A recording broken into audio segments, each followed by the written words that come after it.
4 BHK માં નહીં થાય, હજી મોટું જો.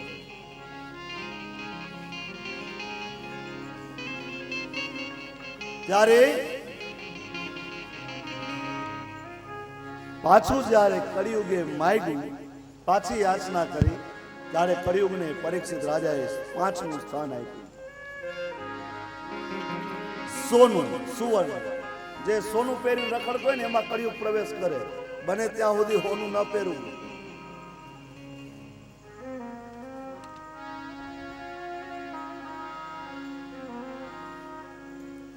સુવર્ણમાં પણ કળિયુગને સ્થાન આપ્યું.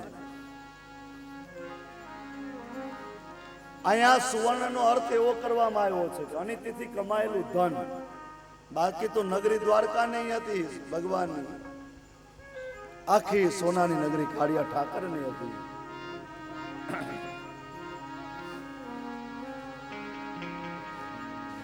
અનિતિથી કમાયેલું જે ધન છે એમાં પણ કળિયુગનો વાસ છે. માટે અનિતિનું ન ખાવું, બને તો નીતિનું ખાવું, ન મળે તો ભૂખ્યું સુઈ જવું, પણ અનિતિનું તો ક્યારેય જીવનમાં ખાવું નહીં.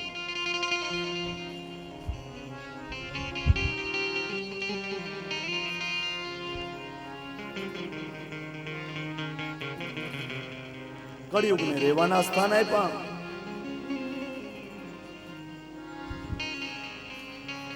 પરીક્ષિત રાજા તો ચક્રવર્તી સમ્રાટ હતા, એટલા માટે કલીએ આ 5 સ્થાનને સ્વીકારી લીધા.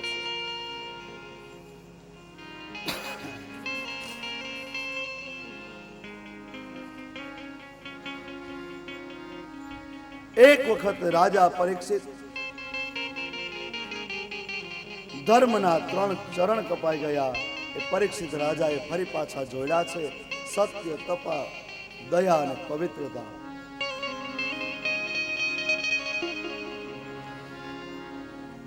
વળી પાછા એને જોડ્યા. કોઈ તપ કરે એ સત્ય છે.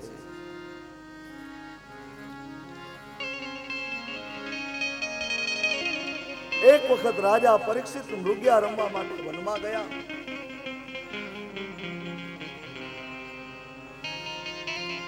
એના માટે પોતે બાપ દાદાના વખતનો જૂનો ખજાનો ખોલ્યો. એમાં કાંઈ મળે તો લઈ લઉં.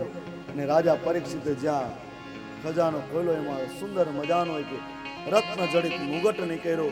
પરીક્ષિતે માથે પહેર્યો. આ મુગટ કોનો હતો? જ્યારે પાંડવોએ રાજસુ યજ્ઞ કર્યો અને એ સમયે દિગ્વિજય કરવા માટે પાંડવો ગયા બધા રાજાઓને જીતવા. ત્યારે જરાસંઘને જે જીતો એ આ મુગટ જરાસંઘનો મુગટ હતો, ખજાનામાં પડ્યો તો. પરીક્ષિતને સારો લાગ્યો એટલે માથે ચડાવ્યો.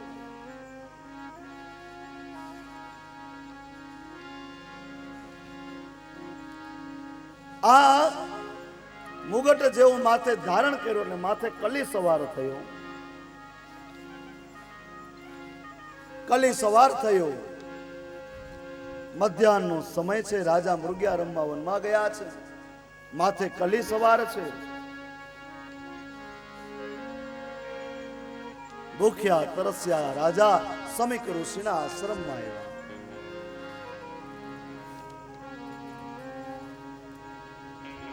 સમીક ઋષિ તો સમાધિમાં બેઠા છે. ખબર નથી કોણ આવ્યું કોણ ગયું. રાજાને ક્રોધ આવ્યો. આશ્રમમાં પડેલા એક સર્પને મારી અને સમીક ઋષિના ગળામાં પધરાવી દીધો. રાજા ત્યાંથી નીકળી ગયો. આ બાજુ સમીક ઋષિના શિષ્યોને ખબર પડી કે ગુરુજીના ગળાની અંદર તો કોઈ મરેલો સર્પ નાખ્યો છે. એટલે સમીક ઋષિના શિષ્યો સમીક ઋષિનો દીકરો શૃંગી કૌશિકી નદીના ગુનામાં નાતો હતો ત્યાં ગયા. અરે શૃંગી, તું અહીંયા સ્નાન કરે છે, નદીમાં દુબાકા મારે છે, ત્યાં તારા પિતાના ગળામાં કોઈ મરેલો સર્પ નાખ્યો છે.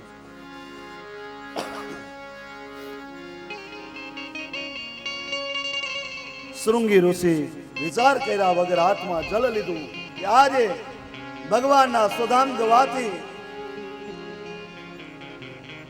ધર્મ બચ્યો નથી. રાજાઓ ઋષિઓનું અપમાન કરનારા બન્યા છે. આજે મારે જોવું છે કે શસ્ત્રનું બળ વધે કે શાસ્ત્રનું બળ વધે.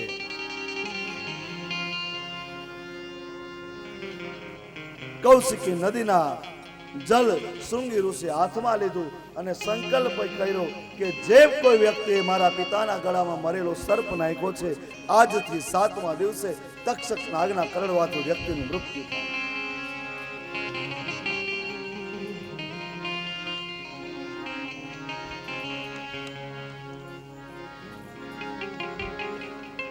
શ્રાપ આપ્યો. આ બાજુ રાજા છે, પોતાના રાજ્યમાં આવ્યો, પેલું મુગટ હતો એ નીચે ઉતાર્યો. રાજાને ભાન થયું કે આ તો મારાથી ખોટું કર્મ થઈ ગયું છે. રાજાને પસ્તાવો થાય છે, પણ કરે શું? એકવાર જે કાર્ય આપણા હાથે ખરાબ થવાનું હતું એ થઈ ગયું, પછી પાછું તો એમાં કઈ થાય નહીં. આ બાજુ શૃંગી ઋષિ છે, રડતા રડતા સમીક ઋષિના આશ્રમમાં આવ્યો. શિશુનું રુદન સાંભળી સમાધિ સમીક ઋષિની સમાધિ છૂટી. કોણ રડે છે? સમીક ઋષિને તો ખબર પણ નથી કોણ આવ્યું કોણ ગયું. સમાધિમાં બેઠા છે, પ્રભુનું ભજન કરે છે, ખબર પણ નથી. અરે બેટા શૃંગી, શા માટે રડે છે? અરે પિતાજી, આ જો તમારા ગળામાં કોઈ કે મરેલો સર્પ નાખ્યો છે, પણ તમે ચિંતા ન કરો. એને મેં શ્રાપ આપી દીધો છે કે જેને પણ મારા પિતાના ગળામાં મરેલો સર્પ નાખ્યો છે એનું 7મા દિવસે તક્ષક નાગના કરડવાથી મૃત્યુ થાય. સમીક ઋષિ કહે છે, અરે આ તો સર્પ આપણા આશ્રમનો છે, બાળકો એની સાથે રમત કરે છે, એની સાથે રમે છે. આ સર્પ કોઈ દિવસ કોઈને ક્યારે હેરાન નથી કરતો. કોણ હશે? લાવ જરાક જો. અને સમીક ઋષિએ જ્યાં સમાધિ લગાવી, સમાધિમાં આખું પિક્ચર જોઈ લીધું કે પરીક્ષિત રાજા આવ્યા હતા, આ રીતે બધું થયું છે.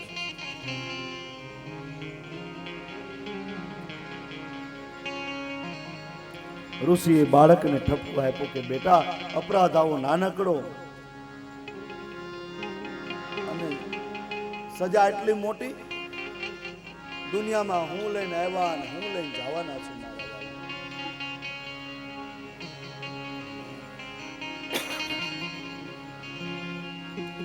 સાપ આપનારને પણ પસ્તાવો થયો.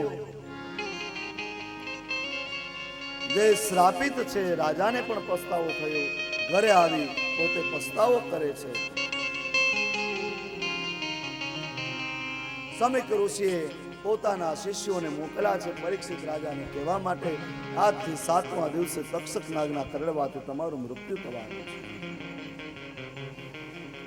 પરમાત્માની પાસે રાજાએ દંડ પણ માંગ્યો છે. અને જો જે માણસ પાપ કરે, ભૂલ કરે, એનો પસ્તાવો થાય તો ભગવાન એને રસ્તો પણ આપે છે. એ જ સમયે રાજાએ સત્તાનો ત્યાગ કરી દીધો.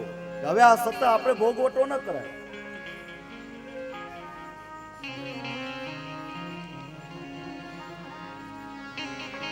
રાજાએ પોતાના માટે દંડ માંગ્યો છે. પ્રભુ, તમે મને દંડ આપો. પરમ ભાગવત છે એ દ્રષ્ટિએ લઈએ તો ભૂલ છે સફળતાની સીડી બને, પ્રભુ સુધી પહોંચવાનું એ ભૂલ પગથિયું બની જાય છે. એટલા માટે કીધું, અગર ગલતી રૂલાતી હૈ તો રાહે ભી દિખાતી હૈ, मनुज गलती का पुतला है जो अक्षर हो ही जाती है।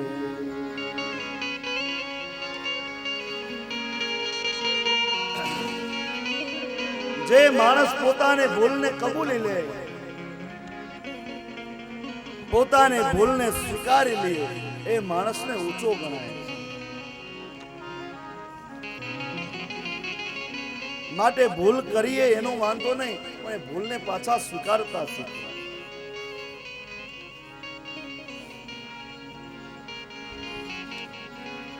ઘણા પકડી રાખે, ખબર હોય કે આપણે 100% ખોટા છીએ, છતાંય પકડી રાખે, ના હું સત્ય છું.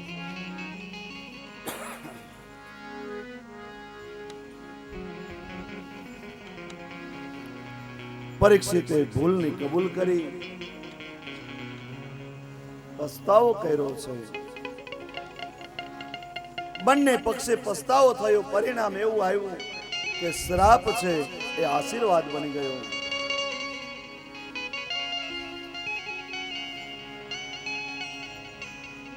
રાજા પરીક્ષિતની પાસે સમીક ઋષિના શિષ્યો આવ્યા.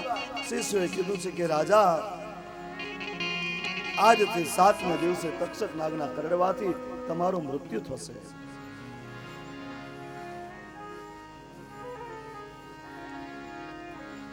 રાજાએ પોતાના પુત્ર જન્મેજયને ગાદી સોંપી.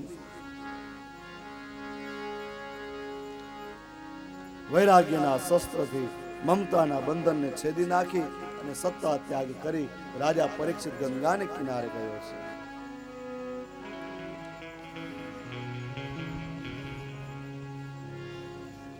હવે રાજા પરીક્ષિતે મનની અંદર વિચાર કરી લીધો કે બસ હવે તો ભગવાનનું ભજન કરવું છે, બીજી વાત નહીં.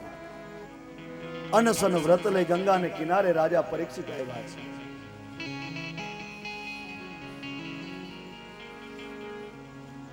પ્રભુનું ભજન કરી અને મારે મળવું છે.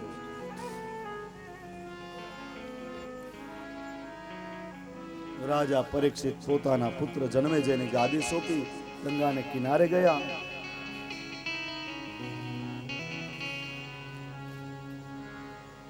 આપણે ક્યાં એવું સાંભળ્યું, ચોખ્ખું ઘી ખાઈને જે માણસ જીવતો હોય ને એ મરે, અને ડાલડા ઘી ખાઈને જે માણસ મર્યો હોય એ સ્મશાનમાં એનું મૃત્યુ પામે. સ્મશાનમાં અગ્નિ સંસ્કાર થાય પછી એની રાખમાં કાંઈ ફેર પડે એવું આપણે જોયું છે ક્યારે? બધાને એક દિવસ એક જગ્યાએ જવાનું છે. એટલા માટે કીધું છે, खाक में खपी जाना बंदे, मिट्टी में मिल जाना जी, मत करो अभिमान।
जाना बन गए माटी में मिल जाना रे,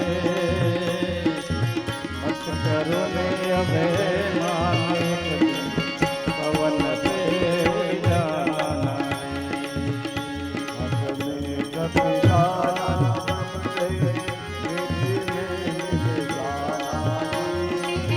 मत करो अभिमान।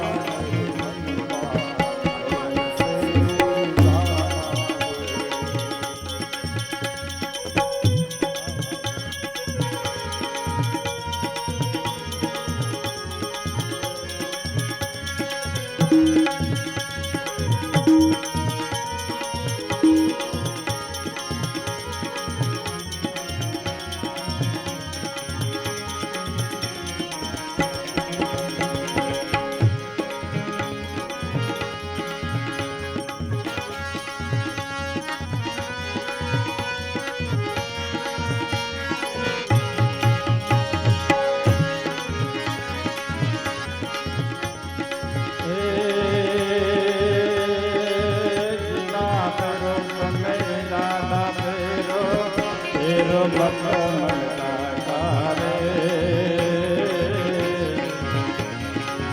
વીણા ફેરો તમે જાના ફેરો મખમલતા તારે વારે વારે તમે મોતીડા ફેરો કોઈ મારા મેરી આચારે વાલે તમે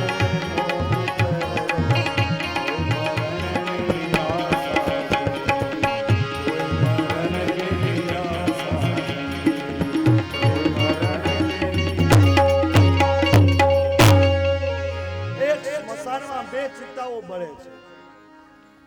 એક મોટા શેઠની ચિત્તા છે જે ચંદનના લાકડેથી બળે છે અને એક બીજો સાવ ગરીબ મજૂર છે જેને જંગલી બાવળના લાકડે બાળ્યો છે. બેયની રાખ જોવો. બંનેના સંબંધી ચાલ્યા ગયા. એક ફકીર ત્યાં સ્મશાનમાં બેઠો છે.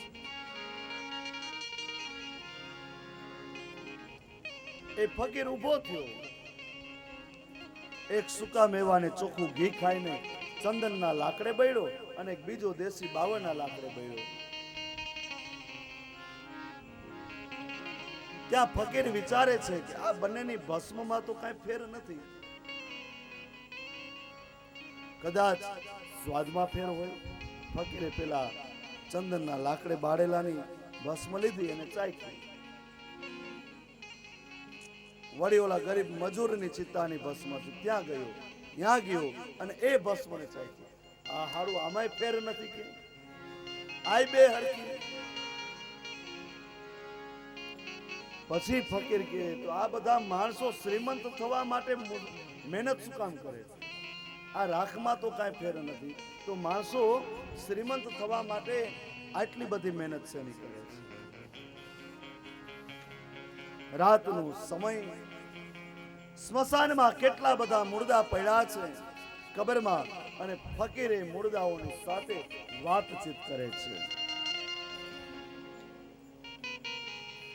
मस्त राम मुर्दों से बोला, हमको कुछ बतलाओगे? एक मुर्दा हंसकर बोला कि मरोगे तो सुख पाओगे, कि मरोगे तो सुख पाओगे, मरोगे तो सुख पाओगे.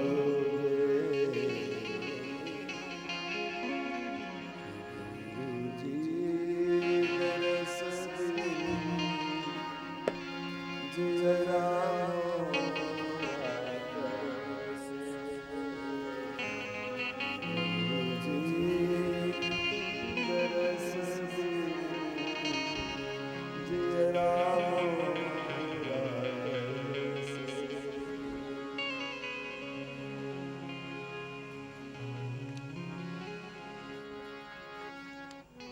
મરોગે નો અર્થ એ ગુજરી જવાનું નથી કહેતા, અહંકારને મિટાવવાનું કહે છે. તમારી અંદર રહેલા અહંકારને મટાવી દો, એ અહંકારને છોડી દો મારા વાલા.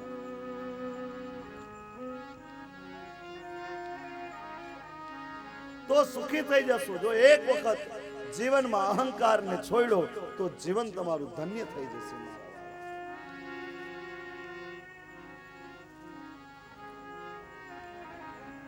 मैं को मिटा दो बस. મુર્દાઓ કહે છે કે અમને છે કાંઈ તકલીફ?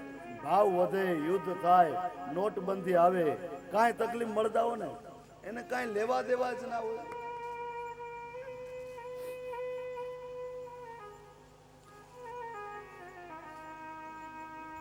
પરીક્ષિત મહારાજ વિચાર કરે છે કે આ સત્તા, સંતતિ, સંપત્તિ કોઈ બચાવશે નહીં. બધું છોડી દીધું છે.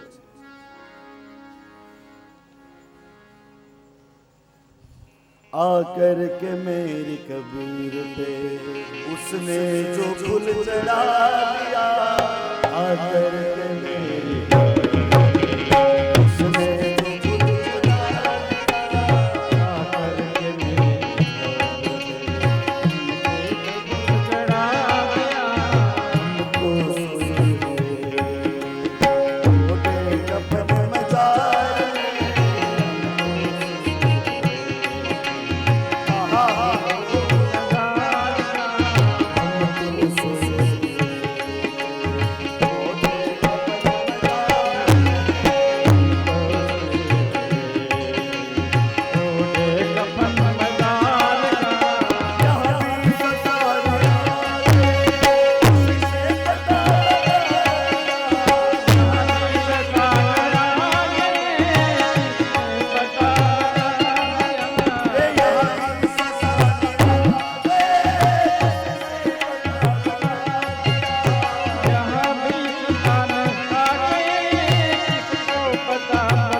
करके मेरी कब्र पे उसने 2 फूल चढ़ा दिए। हम तो दबे हुए थे लेकिन उसने दबा दिया। हम तो सोए हुए थे ओढ़े कफन मजार में, एकदम मस्ती थी, एकदम मस्ती से हम सो रहे थे ओढ़े कफन में, लेकिन यहां भी सताने आ गए। किसने पता बता दिया? आए लोको हैरान करवा આવ્યા, કોને આ સરનામું દીધું હશે? સાધુ સંતો પોતાના ભજનમાં હોય, એની મસ્તીમાં હોય તો ન્યાય લોકો જાય એને હેરાન કરે કારણ વિના। आकर के मेरी कब्र पे। परीक्षित महाराज विचार करे छे, सत्ता संतति संपत्ति कोई नहीं बचावे। બધું છોડી દીધું, એને આપણને નથી પકડા, આપણે બધું પકડીને બેઠા છે। ઓલું મારું, ફલાણું મારું, ફલાણું મારું, એમાંથી નવરા નથી થતા। મારા મારા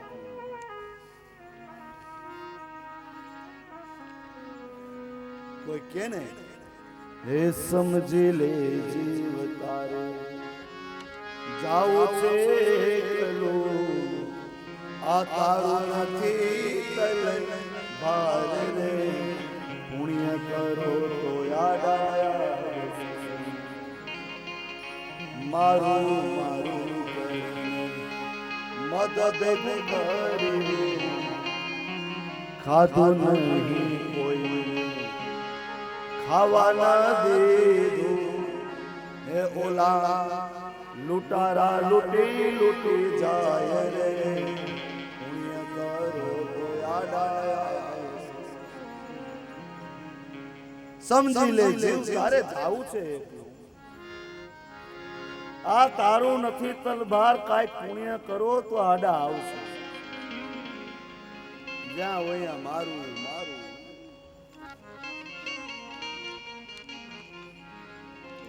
પાછી બધાને ખબર હોય કાંઈ ભેગું આવવા નથી એમ કે પાછા આ બધી ઉપાધિ હેની કરવી, કઈ ભેગું આવવા નથી। ખબર છે કાંઈ ભેગું નથી આવતું તોય પાછા અહીંયા એનું આવે તો એ નહીં।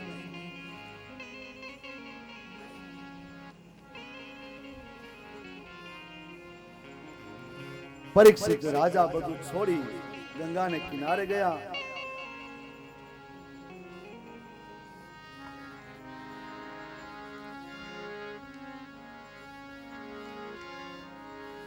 એક વખત એક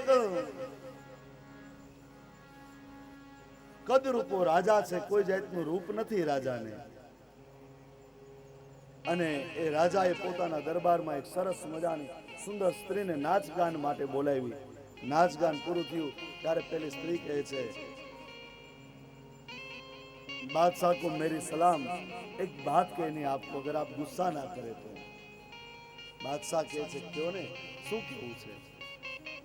ત્યારે પેલી સ્ત્રી રાજાને કહે છે कि जब परमात्मा भगवान हुस्न को बांटते थे तब आप किधर थे? જ્યારે ભગવાન આ બધાને રૂપ આપતો હતો ત્યારે તમે ક્યાં હતા? તે આવા કદરૂપા થયા છો? ત્યારે રાજાએ કીધું, ए बदतमीज औरत, तुझे क्या पता है, जब तू हुस्न के लाइन में खड़ी थी मैं नसीब की लाइन में खड़ा था। आज मेरा नसीब इतना बड़ा है कि तेरी जैसे 1000 हुस्न वाली को मैं नचा सकता हूँ मेरे दरबार में। માટે પરમાત્મા પાસે માંગવું હોય તો નસીબ માંગજો, રૂપ એસો એ સંપત્તિનું કાંઈ નહીં આવે। જો નસીબ સારું હોય ને તો ગમે તે તમારે આંગણે આવશે। રાજા પરીક્ષિતે બધું છોડી દીધું સત્તાને, ગંગાને કિનારે આવીને બેઠા છે। બધા ઋષિઓને ખબર પડી, રાજા બધાને પૂછે છે 7 દિવસમાં કોઈ મુક્તિ દેવડાવે એવું હોય તો મારે મુક્તિ જોઈએ છે। કોઈ ઋષિઓએ સંતોએ રાજાનો હાથ ન જાય। બધા જાણે છે કે રાજા પરમ જ્ઞાની છે।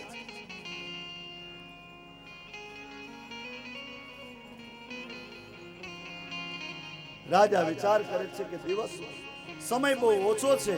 7 દિવસમાં મુક્તિ મેળવવાની. કોણ મુક્તિ મેળવીને આપે? કોઈ ઋષિઓ સંતો રાજાનો હાથ નથી ચાલતા. યોગ્ય સમયે અધિકારી શિષ્ય હોય એને અધિકારી ગુરુ સાંપડે છે. એવી રીતે એ જ સમયે સુખદેવજી મહારાજ ત્યાં ગંગાના કિનારે પ્રગટ થયા. બોલીએ શ્રી સુખદેવજી મહારાજ.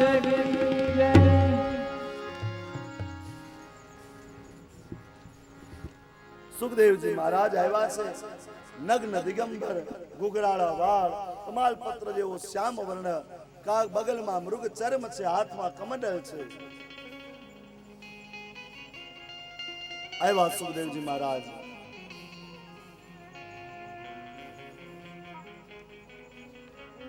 મહારાજ પરીક્ષિત કહે છે કે તમે મને મુક્તિ અપાવશો? સુખદેવજી મહારાજને તો બસ કથા કેવી હતી. રાજા પરીક્ષિત સુખદેવના ચરણમાં પડ્યા. હોઠ નહોતા બોલતા, પણ આજે રાજા પરીક્ષિતનું હૈયું બોલે છે. આંખમાંથી આંસુની ધાર છે.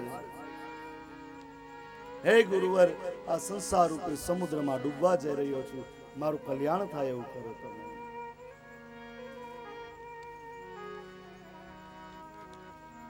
રાજા પરીક્ષિત સુખદેવ મહારાજના ચરણમાં પડ્યો. મને મારશો, મને તારશો, મારું બાવડું પકડો, મને તમે મુક્તિ અપાવો. મહારાજ પરીક્ષિત પોતાનું મૃગ ચર્મ બિછાવી પલોઠી મારી આસન લગાવ્યું અને રાજા પરીક્ષિતની ઉપર પોતાનો વરદ હસ્ત રાખ્યો. એને આંખના આંસુ લૂછ્યા છે. બોલીએ શ્રી પરીક્ષિત મહારાજ. સુખદેવજી મહારાજ.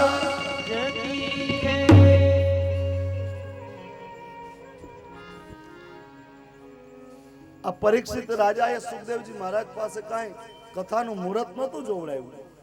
આપણે આ દિવસે આ વારે કથા કરશું.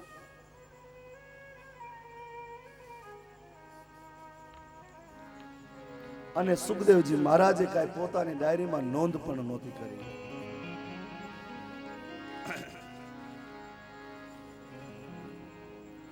એમને અધિકારી શિષ્યને અધિકારી ગુરુ મળી જ જાય છે.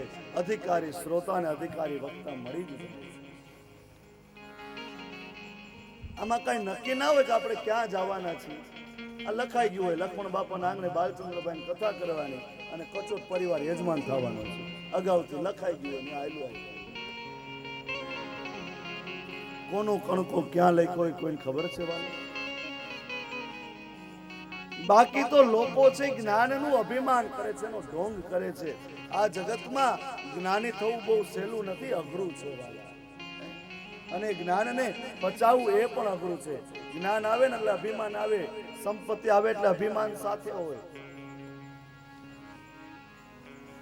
અને એમાં નો ફસાઈ જાય ને એનું ધ્યાન રાખવું. આવી બધી વસ્તુમાં ફસાવવું નહીં, કે હેરાન થઈ જાય. કોઈ હાથ જાલવા વાળું ન વધે.